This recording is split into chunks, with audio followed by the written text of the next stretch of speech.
നമസ്കാരം കൂട്ടുകാരെ, എല്ലാവർക്കും പുതിയൊരു വീഡിയോയിലേക്ക് സ്വാഗതം.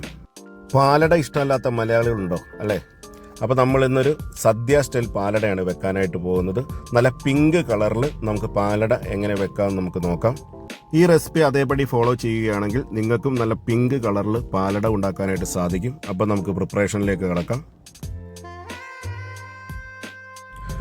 ഒരു പാത്രത്തിനകത്തേക്ക് നമുക്കൊരു 2 ലിറ്റർ വെള്ളം ഒഴിച്ചു കൊടുത്ത് നല്ലപോലെ ഒന്ന് തിളപ്പിച്ചെടുക്കാം. വെള്ളം നന്നായിട്ട് വെട്ടി തിളച്ച് വന്നതിന് ശേഷം നമുക്ക് ഫ്ലെയിം ഓഫ് ചെയ്യാവുന്നതാണ്. ഫ്ലെയിം ഓഫ് ചെയ്തതിന് ശേഷം വേണം നമുക്കിതിൻ്റെ അകത്തേക്ക് അട ചേർത്ത് കൊടുക്കാനായിട്ട്. ഞാനിവിടെ 200 ഗ്രാം അടയാണ് എടുത്തിരിക്കുന്നത്. പാലടയ്ക്ക് നമ്മൾ എടുക്കുമ്പോൾ മട്ട അട തന്നെ എടുക്കുക, ചെറിയ അട തന്നെ എടുക്കുക. ഇനി ഈ വെള്ളത്തിൻ്റെ അകത്തേക്ക് നമുക്ക് ആ അട ഇട്ട് കൊടുക്കാം. അട തിളച്ച വെള്ളത്തിലേക്ക് ഇട്ട് കൊടുത്തതിന് ശേഷം ഇതിൻ്റെ അകത്തേക്ക് 2 തുള്ളി നെയ്യ് ചേർത്ത് കൊടുക്കാം. നെയ്യ് അല്ലെങ്കിൽ വെളിച്ചെണ്ണ 2 തുള്ളി ചേർത്ത് കൊടുക്കാവുന്നതാണ്. ചേർത്ത് കൊടുത്ത് നല്ലപോലെ ഒന്ന് ഇളക്കുക. ഇനി നമുക്ക് ഇത് മൂടി വെക്കാവുന്നതാണ്. മൂടി വെച്ച് ഒരു അരമണിക്കൂർ കഴിയുമ്പോൾ നമുക്കിത് 3-4 പ്രാവശ്യം വെള്ളത്തിൽ കഴുകിയെടുക്കാവുന്നതാണ്.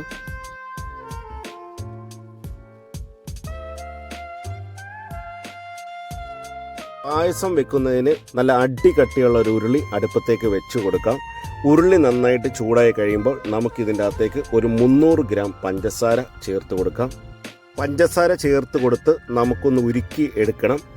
ഇങ്ങനെ ആദ്യമേ തന്നെ പഞ്ചസാര ഉരുക്കിയെടുത്ത് ചെയ്യുമ്പോൾ നമുക്ക് നല്ല പിങ്ക് നിറത്തിലുള്ള പാലട കിട്ടും.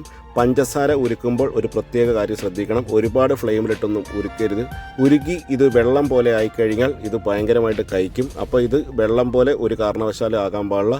ഇത് ഉരുകി വരുമ്പോൾ തന്നെ നമുക്കിതിൻ്റെ ഫ്ലെയിം ഓഫ് ചെയ്യണം. ഫ്ലെയിം ഓഫ് ചെയ്ത് 1 മിനിറ്റ് കഴിയുമ്പോൾ ഇതിനകത്തേക്ക് നമുക്ക് പച്ചവെള്ളം ചേർത്ത് കൊടുത്തിട്ട് തിളപ്പിക്കണം. പഞ്ചസാരയൊക്കെ നന്നായിട്ട് ചൂടായിട്ട് ഉരുകി വരുന്നുണ്ട്. ഉരുകി എന്ന് പറഞ്ഞാൽ നല്ല കട്ടി പോലെയാണ് വരുന്നത്. അപ്പോൾ നമ്മൾ ഫ്ലെയിം തീരെ കുറച്ചിടുക. ഫ്ലെയിം കൂട്ടി വെച്ച് കഴിഞ്ഞാൽ ഇത് ഉരുകി വെള്ളം പോലെയാകും. പിന്നെ പാലൊക്കെ ഒഴിച്ചു കഴിഞ്ഞാൽ ഭയങ്കരമായിട്ട് ഇത് കഴിക്കും. അപ്പോൾ ഉരുകരുത്. ഈ ഒരു പരുവത്തിന് നമുക്ക് കിട്ടണം. നമുക്ക് ഫ്ലെയിം 1 മിനിറ്റ് കൂടെ കഴിയുമ്പോൾ നമുക്കങ്ങ് ഓഫ് ചെയ്ത് കൊടുക്കാം. അപ്പോൾ നല്ലപോലെ ഉരുക്കി വന്നിട്ടുണ്ട്. നമുക്കിനി ഫ്ലെയിം ഓഫ് ചെയ്ത് കൊടുക്കാം. ഫ്ലെയിം ഓഫ് ചെയ്ത് കൊടുത്തിട്ട് നമുക്ക് ഇതേ കൂട്ട് ഒന്ന് ഇളക്കി കൊടുത്തുകൊണ്ടേയിരിക്കുക. ഇത് ഇച്ചിരി ഒന്ന് കട്ടിയാവും, ഒന്നും ടെൻഷൻ ആകണ്ട. ഇതൊന്ന് ചെറുതായിട്ട് ഒന്ന് കൂളായി കഴിയുമ്പോൾ നമുക്ക് ഇതിനകത്തേക്ക് വെള്ളം ഒഴിച്ച് തിളപ്പിച്ച് കഴിയുമ്പോൾ വീണ്ടും പഴയ പോലെ ഇത് നല്ല പിങ്ക് നിറത്തിൽ നമുക്ക് കിട്ടും. അപ്പോൾ ഗ്യാസൊക്കെ ഓഫ് ചെയ്ത് ഇപ്പോൾ 1 മിനിറ്റായി. ഇനി നമുക്ക് ഇതിൻ്റെ അകത്തേക്ക് ഒരു 1.5 ഗ്ലാസ് വെള്ളം ചേർത്ത് കൊടുക്കാം. സാധാ പച്ചവെള്ളമാണ് ചേർത്ത് കൊടുക്കുന്നത്. ഗ്യാസിൻ്റെ ഫ്ലെയിം നമ്മൾ ഓൺ ചെയ്ത് കൊടുത്തിട്ടുണ്ട്. ഇനി ഇത് അവിടെ കിടന്ന് തിളച്ച് ഇത് നല്ലപോലെ ഉരുകി നല്ല ഡാർക്ക് പിങ്കായിട്ട് നമുക്ക് കിട്ടും.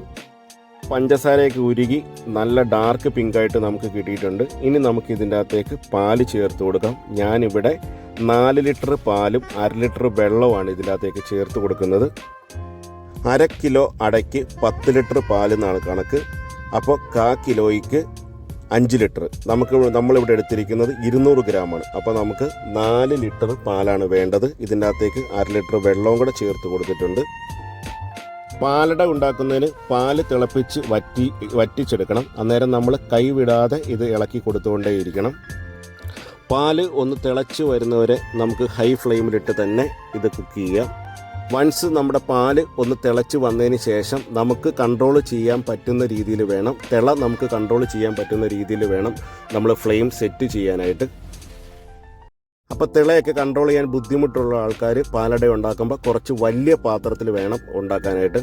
അപ്പോൾ നമുക്ക് തിളച്ച് 4 വഴിക്ക് പോവില്ല, തിളച്ച് വെളിയിലൊന്നും പോവില്ല. അപ്പോൾ പാലൊക്കെ നല്ലവണ്ണം ഒന്ന് തിളച്ച് വന്നിട്ടുണ്ട്. അപ്പോൾ ഞാൻ ഹൈ ഫ്ലെയിമിൽ നിന്ന് ലേശം കുറച്ച് മീഡിയത്തിനും ഹൈ ഫ്ലെയിമിനും ഇടയിലാണ് വെച്ചിരിക്കുന്നത്. കൈവിടാതെ ഇളക്കണം എന്ന് പറയുന്നതിൻ്റെ കാര്യം, ഈ പാല് തിളയ്ക്കുമ്പോൾ ഇതിൻ്റെ മേളിൽ പാട കെട്ടാനായിട്ട് പാടില്ല. നമ്മൾ ഇത് ഇളക്കാണ്ടിരുന്ന് കഴിഞ്ഞാൽ ഇതിൻ്റെ മേളിൽ പാട കെട്ടും. പിന്നെ അതേ കൂട്ട് തന്നെ ഈ സൈഡിലിരിക്കുന്ന ഇതിൻ്റെ നെയ്യൊന്നും പിന്നെ ഈ തവിക്ക് വടിച്ച് നമ്മുടെ ഈ പാലിൻ്റെ അകത്തേക്ക് ഇടരുത്. ഏകദേശം ഒരു 35 to 40 മിനിറ്റ് ആയപ്പോഴാണ് ഞാൻ ഇതിനകത്തേക്ക് അട ചേർത്ത് കൊടുത്തത്. എല്ലാവരും കുക്ക് ചെയ്യുന്ന ഫ്ലെയിമും പാത്രവും ഒക്കെ വ്യത്യസ്തമായിട്ടിരിക്കുന്നത് കൊണ്ട് എല്ലാവർക്കും ഈ ഒരു 35 to 40 മിനിറ്റ് ആയിരിക്കണമെന്നില്ല. പിന്നെ നമുക്ക് എങ്ങനെ ഇത് മനസ്സിലാക്കാം എന്ന് വെച്ചാൽ, നമ്മൾ പാല് ഇളക്കിക്കൊണ്ടിരിക്കുമ്പോൾ ആ ഒരു സ്മൂത്ത്നെസ് കുറയും. അടിയിൽ ചെറുതായിട്ട് നമ്മുടെ തവി ഒന്ന് തിങ്ങാനായിട്ട് തുടങ്ങും. ആ സമയമാണ് നമ്മൾ ഇതിൻ്റെ അകത്തേക്ക് അട ചേർത്ത് കൊടുക്കേണ്ടത്. അട നമ്മൾ ഓൾറെഡി തിളച്ച വെള്ളത്തിലിട്ട് മൂടി അരമണിക്കൂറോളം വെച്ചിരുന്നു. അതിനുശേഷം ഒരു 3-4 പ്രാവശ്യം നന്നായിട്ട് കഴുകി നമ്മളൊരു സ്ട്രെയിനറിൽ ആ വെള്ളം ഊറാനായിട്ട് വെച്ചിരുന്നു. അതിനുശേഷമാണ് നമ്മൾ ഇതിനകത്തേക്ക് ഇട്ട് കൊടുത്തിരിക്കുന്നത്. അട ചേർത്ത് കൊടുത്തു കഴിഞ്ഞാൽ നമ്മൾ കൈവിടാതെ ഇളക്കി കൊടുത്തുകൊണ്ടേയിരിക്കണം. അട ചേർത്ത് ഏകദേശം ഒരു 15 മിനിറ്റ് കഴിഞ്ഞപ്പോഴാണ് ഞാൻ ബാക്കിയുള്ള പഞ്ചസാര ഇതിനകത്തേക്ക് ചേർത്ത് കൊടുത്തത്. അട ചേർത്ത് ഇത് നന്നായിട്ട് ഇളക്കി വരുന്ന സമയത്ത് അടിയിൽ തവി ചെറുതായിട്ട് ഒന്ന് പിടിക്കാനായിട്ട് തുടങ്ങും. അതായത് നമ്മൾ ആ ഇളക്കിക്കൊണ്ടിരിക്കുന്നതിൻ്റെ സ്മൂത്ത്നെസ് ചെറുതായിട്ടൊന്ന് കുറയാനായിട്ട് തുടങ്ങും. ആ സമയം നമുക്കിതിനകത്തേക്ക് പഞ്ചസാര ചേർത്ത് കൊടുക്കാം. അട ചേർത്ത് ഏകദേശം ഒരു 15 മിനിറ്റോളം എടുത്തു. ഇനി നമുക്കിതിനകത്തേക്ക് ബാക്കിയുള്ള പഞ്ചസാര ചേർത്ത് കൊടുക്കാം. പഞ്ചസാര ചേർത്ത് കൊടുത്ത് ഒരു 5 മിനിറ്റ് കഴിയുമ്പോൾ തൊട്ട് പായസത്തിൻ്റെ നിറം കുറച്ചും കൂടി ഒന്ന് ഡാർക്ക് പിങ്ക് ആകാനായിട്ട് തുടങ്ങും. നമ്മളിവിടെ ആദ്യമേ തന്നെ പഞ്ചസാര പകുതിയോളം ഉരുക്കിയതിന് ശേഷമാണ് അതിനകത്തേക്ക് പാല് ചേർത്ത് കൊടുത്തത്. ഇനി അങ്ങനെ ചെയ്യാൻ താല്പര്യമില്ലാത്ത ആൾക്കാർക്ക് ആദ്യമേ പാലൊഴിച്ച് പാല് കുറച്ചൊന്ന് തിളച്ച് വരുമ്പോൾ തന്നെ നമുക്കതിനകത്തേക്ക് പകുതിയോളം പഞ്ചസാര ചേർത്ത് കൊടുക്കാം. അതിനുശേഷം അട ചേർത്ത് പിന്നെ നമുക്ക് ബാക്കിയുള്ള പഞ്ചസാരയും കൂടി ഇതിനകത്തേക്ക് ചേർത്ത് കൊടുക്കാവുന്നതാണ്. ഇങ്ങനെ നമുക്ക് 2 രീതിയിൽ ഈ പാലട ഉണ്ടാക്കാം. ഞാനിവിടെ 750 ഗ്രാം പഞ്ചസാരയാണ് എടുത്തിരിക്കുന്നത്. അപ്പോൾ പഞ്ചസാരയൊക്കെ ചേർത്ത് ഏകദേശം ഒരു 10 മിനിറ്റോളമായി. അപ്പോൾ നമ്മൾ ഫ്ലെയിമൊക്കെ ഒന്ന് ചെറുതായിട്ടൊന്ന് കുറച്ച് ഇട്ടിട്ടുണ്ട്.